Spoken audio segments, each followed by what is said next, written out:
희수와 세부 여행을 또 다녀왔습니다. 희수는 세부만 3번째.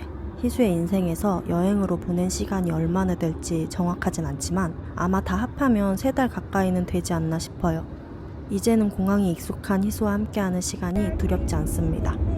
공항까지 가는 길도 고민이 많았는데 운전은 남편이 돌아오는 날 너무 힘들 것 같아서 콜밴을 불러서 인천공항을 왕복했어요. 아산에서 인천공항까지 편도 15만원, 왕복 30만원인데 차를 가지러 갈 필요도 없이 공항 앞에서 픽업 드랍이라 정말 편했습니다. 이번 여행에선 오랜만에 라운지에서 밥을 먹었는데요. 마티니 라운지는 돈을 지불하거나 제휴카드가 있으면 들어갈 수 있는 라운지라서 종종 가요. 뷔페식의 음식도 괜찮고 라면이나 술, 커피 등을 다 마실 수 있어서 괜찮더라고요. 저희는 항상 여행 전에 카드를 준비하거나 미리 결제하고 오는 편이라서 희수 것만 따로 인터넷에서 미리 결제 후에 방문했습니다. 그렇지만 항상 이런 곳에 가면 가장 맛있는 건 이상하게 라면입니다. 공항에선 아이의 취향에 따른 장난감을 가지고 놀게 하는 게 좋고요. 물은 반입이 불가하지만 음식은 가지고 들어올 수 있기 때문에 아이가 먹는 게 한정적이라면 음식은 가지고 오셔도 돼요. 인천공항에 김밥 사서 들고 간 적도 있었고요. 이번에 가보니 면세구역에도 편의점이 생겼더라고요. 중간중간 아이들을 위한 놀이공간도 있어요. 지금 어디 가고 있어요? 세브요. 세부에 가서 뭐 하실 거죠? 시가 숙소에서 조이랑 볼 거예요. 숙소에서 고래상어 볼 거예요? 어디요? 그러면요? 바다에서요. 바다에서 고래상어 보고 또 뭐 할 거예요? 물고기도 물고기 잡을 거예요? 물고기도 볼 거예요. 물고기도 볼 거예요. 그 다음에 또 뭐 할 거예요? 숙소에서 쉬어야죠. 숙소에서 쉬어야죠. 비행기에서는 헤드셋이나 이어 워머를 추천하고 장난감보다는 밤 비행기로 아예 재우는 게 저는 희수한테 가장 좋았습니다. 이번 여행에서는 다른 때와 다르게 큰 도전을 했는데 그건 바로 고래상어 투어입니다. 아이와의 여행을 7번째 시도하지만 그동안은 희수의 안정을 위해서 무언가 도전하는 여행은 없었어요. 그런데 바로 직전 세부 여행에서 희수가 스노클링에 성공을 했고 한국에 돌아와서 이 정도면 고래상어 투어도 갈 수 있지 않을까? 라는 생각에 겁없이 한번 도전해봤습니다. 결과적으로는 무식이 용감이라고 저희는 투어가 14시간인지도 모르고 신청을 했어요. 무서우면서도 도전 자체의 의미가 크죠. 그렇게 4시 반에 출발해서 6시쯤 필리핀의 가성비 롯데리아 졸리비에서 간단히 식사를 하고 또 7시쯤부터 2시간을 달려서 오슬롭에 도착합니다. 티켓팅 후에 다시 원숭이 마을로 갔는데요.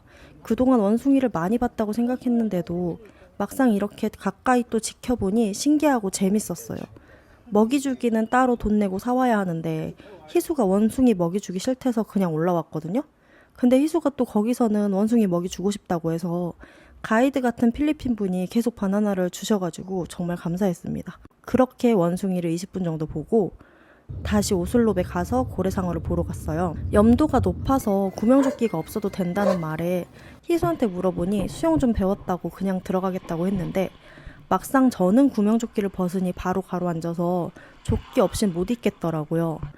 고래상어를 보고 있을 때는 정신이 없어서 인지를 못했는데 희수는 실제로 구명조끼 없이도 헤엄을 잠깐 쳤습니다. 희수가 스노클링 마스크에 계속 짠물이 들어와서 눈도 아파했는데도 포기하지 않고 바다랑 고래상어를 봤어요. 거의 막바지에 홀린 듯이 희수가 계속 구경을 했는데 고래상어 투어는 긴 시간을 할 수 있는 게 아니라서 30분 정도 보고 몸에 짠기만 없앤 다음 또 다시 정어리떼를 스노클링하러 모알보알로 이동했습니다. 이미 고래상어를 보느라서 과연 정어리떼와 거북이가 우리에게 얼마나 큰 감흥을 줄 수 있을까?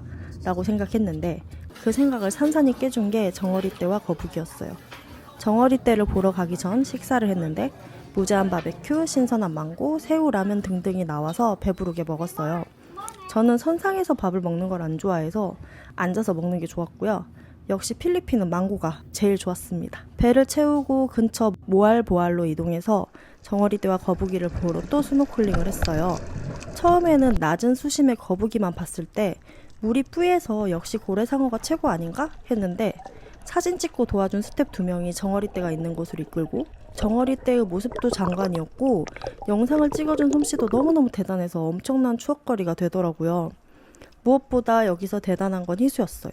긴 시간의 이동도 물론 칭얼거리고 힘들어 했지만 소리 지르며 흥분하거나 화내거나 울지 않고 칭얼거림과 속상함을 차분하게 표현한다든지 고래상어를 볼 때도 물이 마스크 안으로 들어가 불편할 것을 어떻게든 해결하고 다시 한번 도전해보는 모습이라든지 내 아들이지만 새롭고 많이 컸다고 느끼던 모습이었어요. 다시 오는 데는 또 4시간 정도가 소요가 돼서 다음에 만약 주변에서 고래상어 투어를 한다면 꼭 그 근처에서 1박을 하고 오라고 해야겠다라는 생각을 했습니다. 실제로 저희가 출발할 땐 젊은 커플 2커플과 저희 가족까지 3팀이었는데요. 4시간을 걸려 막탄 시내 리조트까지 온 건 저희밖에 없었습니다. 첫날도 이렇게 길어서 천천히 또 나눠서 설명을 해드릴게요.